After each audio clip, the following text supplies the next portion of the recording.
جئنا إلى الدنيا كي ندعو إلى الله لننشر الخير في الكون الذي حارى ونرسل العطر من روض الهدى الزاهي ويشرق السلم أنوارا وأنوارا جئنا إلى الدنيا كي ندعو إلى الله۔ اس کائنات کو خلق کرنے کے بعد اللہ پاک نے کچھ مختلف سیاروں اور ستاروں سے اس کائنات کو زینت دی۔ علم نجوم کی روشنی میں جب زمین سورج کے گرد چکر مکمل کرتی ہے تو یوں سال وجود میں آتا ہے۔ اسی طرح یہ زمین گھومتے گھومتے کبھی زہرہ کے قریب چلی جاتی ہے تو کبھی مشتری کی راہوں میں سفر کرتی ہے۔ زمین جب کسی سیارے کے قریب سے گزرتی ہے تو اس وقت اس زمین پر پیدا ہونے والے بچوں پر اس سیارے کے اثرات حاوی رہتے ہیں، جو انسان کی فطرت، سوچ اور قسمت پر اللہ پاک کے حکم سے اثر رکھتے ہیں۔ جب زمین سورج کے گرد سفر کرتی ہے تو اس کا یہ سفر تنہا نہیں ہوتا، زمین کے ساتھ کچھ مختلف سیارے بھی حرکت پاتے ہیں، اور ان سیاروں کی سعادت و نحوست نو مولود کی زندگی پر اللہ پاک کے حکم سے اثر انداز ہوتی ہے۔ اور ان مختلف سیاروں میں سے ایک سیارہ قمر، جسے ماہرین علم نجوم نے نائب السلطنت کا نام دیا، تو یہ قمر جب گھومتے گھومتے عقرب کے گھیرے میں چلا جاتا ہے تو اس وقت اس زمین پر رہنے والوں کے لیے نحس اثرات کا باعث بنتا ہے، جسے ماہرین علم نجوم نے قمر در عقرب کا نام دے دیا۔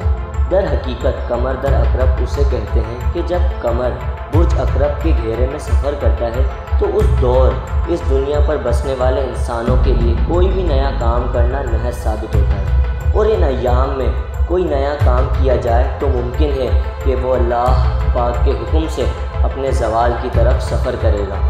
قمر جب برج عقرب کا دور طے کرتا ہے تو علم نجوم کی روشنی میں یہ ایام انتہائی نحس مانے جاتے ہیں۔ اس لیے چاہیے کہ جب قمر در عقرب کے ایام ہوں تو ڈیلی روٹین کے علاوہ کوئی کام نہیں کرنا چاہیے، کیونکہ ان ایام ہر برج اور سیارے کی نحوست اپنے عروج کو چلی جاتی ہے۔ علم نجوم کی روشنی میں جب قمر در عقرب ہو تو چاہیے کہ کوئی سفر نہ کیا جائے، نئے کاروبار کی شروعات نہ کی جائے، بچوں کا عقیقہ، منگنی، شادی، ولیمہ وغیرہ یا کوئی اور اپنی زندگی کا اہم کام کرنے سے گریز کی جائے۔ اہل بیت رسول حضرت محمد مصطفیٰ صلی اللہ تعالیٰ علیہ وآلہ وسلم کے فرامین کی روشنی میں چاہیے کہ کوئی نئی انگوٹھی نہ پہنی جائے، نہ ہی انگوٹھی پر کوئی نقش بنوایا جائے۔ انگوٹھی پہننے سے مراد وہ انگوٹھی جو آپ نہیں پہن رہے ہوں تو چاہیے کہ نہ پہنی جائے۔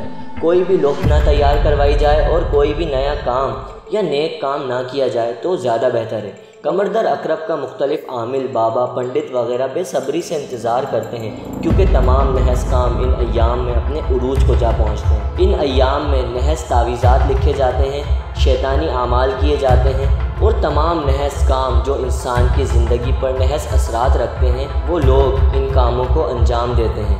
اللہ پاک کی لعنت ہو ان انسانوں پر جو شیاطین و جنات کی مدد سے اللہ پاک کی مخلوق کو تکلیف پہنچاتے ہیں۔ رسول اللہ صلی اللہ تعالیٰ علیہ وآلہ وسلم نے فرمایا، جو کوئی شخص اپنے دن کا استقبال اور رات کا اختتام آیت الکرسی پر کرے تو وہ ہر بری چیز سے اللہ پاک کی پناہ میں رہے گا۔